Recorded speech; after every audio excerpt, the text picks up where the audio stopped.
所以应该不用买光剑了吧？那兄弟们要当天命人了，今天和大家分享一个刚到手的金箍棒，也就是视频开头所展示的样子。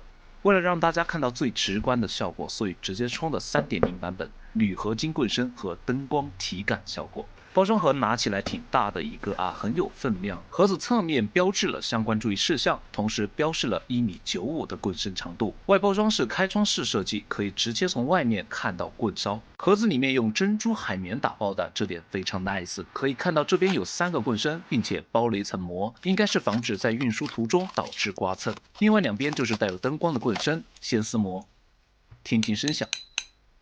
棍身的中段是电源，这里可以直接看到开机按钮和 Type-C 充电口。把棍梢取出来，棍梢的外面漆面看起来是有一层人工扫上去的金属漆，观感还不错。内部是有一根非常长的电源线，可以通过管道再连接到中段的电源。这边给大家演示一下安装流程。那在安装时也和大家聊一个小插曲啊，在之前其实有朋友跟我说过，他买过拓足 3D 打印的金箍棒，但是玩的时候磕碰直接干碎了。那拓足热熔打印出来的东西我也有，大概是这个样子。大家可以看到质感是非常硬的，但是越硬的东西就会越脆，因为它材料本身没有任何对冲精力的缓冲。估计卖家也会跟你讲啊，尽量不要磕碰，因为这是个道具。并且最严重的问题就是上面它是会有不可避免的明显的层纹。有朋友会问这个层纹它可以消除吗？可以打磨，但粉尘有毒。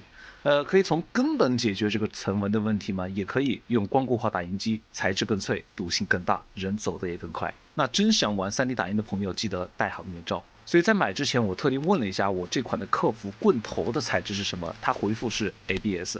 那作为胶牢的我，果断是下单。感兴趣的朋友可以去百度一下这个材质的特点是什么，这里就不多叙述了。棍子全长是非常长的，大家现在可以看一下棍梢这个地方，它居然有合模线。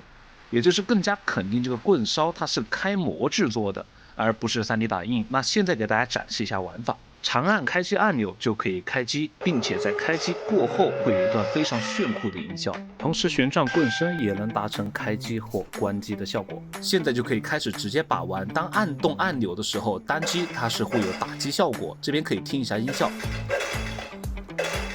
然后长按1秒钟是调节声音的大小，总共有6个档位，甚至还有静音键。如果觉得太吵的朋友，直接可以关掉声音啊。当长按开机键2秒钟过后，灯光颜色也会改变。这个地方是有7种不同的颜色，还有跑马灯的彩色颜色，大家可以看一下。棍子怼地的声音和表现也非常突出啊。可以看到和听到力量是被缓冲掉，甚至还能回弹。然后是体感方面的变化，这边在旋转棍身时，就是刚才说过的挥动音效，然后当猛力挥动停止触发时，会发出攻击的音效。垂直向下往地上怼也会有一个怼地的声音。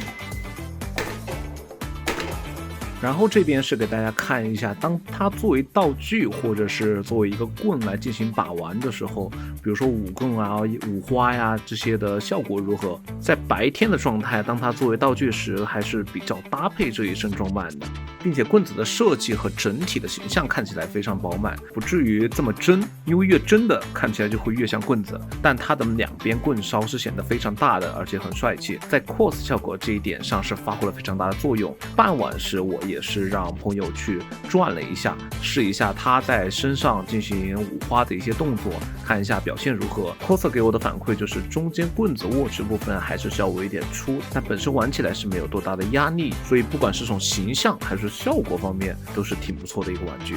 这一次也是分享一些比较奇妙小东西，因为当时我看中它觉得非常棒，非常有意思。大家平时有看到什么好玩或者有意思的东西都可以和我分享，然后我这边会去给大家买来进行测评。做视频不易，还希望多多回血，一键3连。我是吴奇喵，我们下期再见。